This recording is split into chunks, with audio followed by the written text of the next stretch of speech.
Olá, meus queridos alunos aqui do Nascido de Novo. Eu sou Adolfo Clairo, professor de exegese, e hoje eu quero trabalhar com vocês mais uma palavra que se encontra em Gênesis 1, que é a palavra Reshit. Na verdade, ela é a primeira palavra que aparece na Bíblia. Bereshit, Bara, Elohim. Bara já trabalhamos, criar. Elohim já trabalhamos no vídeo anterior. E eu quero trabalhar com vocês a palavra Reshit. Reshit é uma palavra interessante. Se você for no dicionário do William Holiday, página 470, ele vai trazer o seguinte: a palavra Reshit, ela significa começo, ponto de partida, início, primeiro, melhor, primícias, primeiros frutos. Esse dicionário aqui. Se a gente pegar um dicionário, um outro dicionário, que é o de Gesenius, no caso esse aqui, o léxico de Gesenius, para a palavra Reshit ele também traz algumas definições muito interessantes, como cabeça, chefe. Com a adição da sílaba it, se torna início, se torna formar um estado, formar os tempos, Isaías 46, verso 10. O primeiro das frutas, né, first fruit, né, que é primícias, e aí vai estar as mesmas definições que traz o outro dicionário, mas ele traz a definição de cabeça, líder. O que acontece? A palavra Reshit, ela tem essa ideia de ser o princípio da ideia de principal. Então, o princípio, o primeiro, normalmente o cabeça, o cabeça da quadrilha foi pego, o cabeça do partido foi preso, o cabeça aqui no grupo é ele que está encabeçando isso, né? É o líder, o principal. Então aí você tem a ideia de Reshit ligado com a ideia de líder, né? De liderança, porque normalmente quem está na liderança está tomando a frente. Então, você tem essas definições que elas estão intrinsecamente ligadas, né? A ideia de líder, de primeiro, de primícia, de principal, sempre essas ideias estão ligadas. Elas não são definições separadas. Deixa eu explicar para você. Uma definição separada é o que acontece com Bará. Bará, você tem criar, engordar, cortar.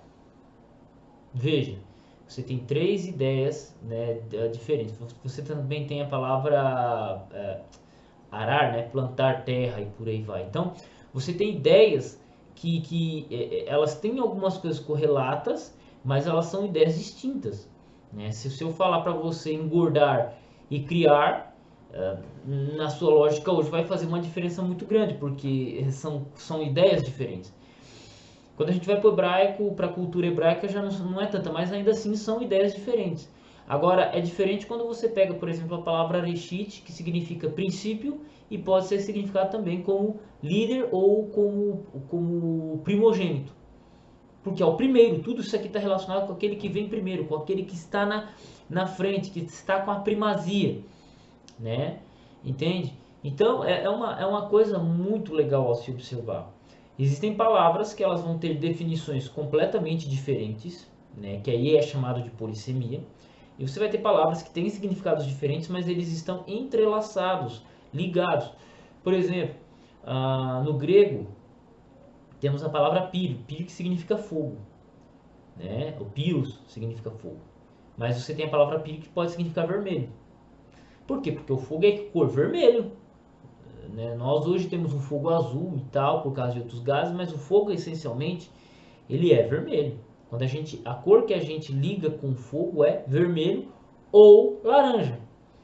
Então, olha que interessante. Em alguns casos, o vermelho e o laranja podem ser ligados, mas normalmente para simbolizar o fogo é o vermelho. Se a gente entrar no japonês, eu não entendo nada de japonês, mas no japonês, o verde e o azul é a mesma palavra. Nós temos duas palavras para definir duas cores diferentes, mas você tem dentro do japonês uma palavra só para verde e azul. Então você olha para o céu é verde? Não, o céu é azul. Você olha para a folha é verde? Não. A folha é azul? Não, a folha é verde. Mas a palavra que define isso é a mesma. Então são seria uma palavra para duas coisas diferentes. Então polissemia. No caso são duas cores. No Reshit nós temos essa situação de várias palavras mas que elas estão ligadas com o mesmo significado em si. Isso é muito interessante. Isso eu gosto demais de observar isso nos dicionários, né? E uma coisa que é legal também observar nos dicionários é que você sempre presta atenção nas raízes. As raízes elas vão ter significados parecidos. Se a palavra tem a mesma raiz, ela está ligada semanticamente com outra palavra. Semântica é a área, é a ciência que lida com o significado da palavra, que é quando você fala em polissemia, polivalência, e isso é a área semântica. Etimologia estuda a origem dos significados. Semântica estuda o significado da palavra em si. É uns negócio muito complicado dentro do campo linguístico, mas que com o passar do tempo vai se tornando mais fácil, mais prático, né? E é isso aí, tá? Então era o que eu queria trazer para vocês hoje, né? Um outro detalhe, por que a primeira palavra na Bíblia aparece assim, Bereshit e não só Reshit? Se você for procurar no dicionário a palavra Bereshit, você não vai encontrar, você só vai encontrar a palavra Reshit. Por quê? O B ali é uma preposição. Então, Bereshit, no princípio, você tem uma preposição no Reshit, que é no princípio. Né? Você tem 3 preposições, be, que, le. Né? Be, que, le. Então, elas se somam à palavra e aí dá o significado. Mas, sabendo disso, fica fácil. Quando você vê uma palavra que está se iniciando por um B, por um que ou por um le, você já tem uma ideia ali que seria uma preposição, na grande maioria das vezes. E é bem fácil identificar isso, é só acompanhar as aulas de hebraico aqui do Nascido de Novo. Mas você tem a preposição be e a palavra reshit, bereshit, no princípio, né? Você não vai traduzir no cabeça, né? Na cabeça, deuses gordos, não, jamais. O que é ali? No princípio, no início, né? Na criação, né? No caso você não vai para na criação criou Deus os céus e a terra, porque se você falar na criação ali vai se tornar redundante, mas no princípio, por isso que é usado no princípio, no início, é sempre assim.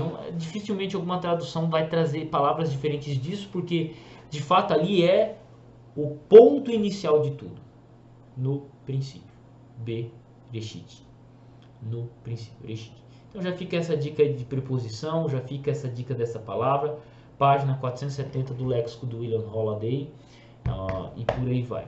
Tamo junto no campo de batalha, fique com Deus e um abraço aqui à família Nascido de Novo.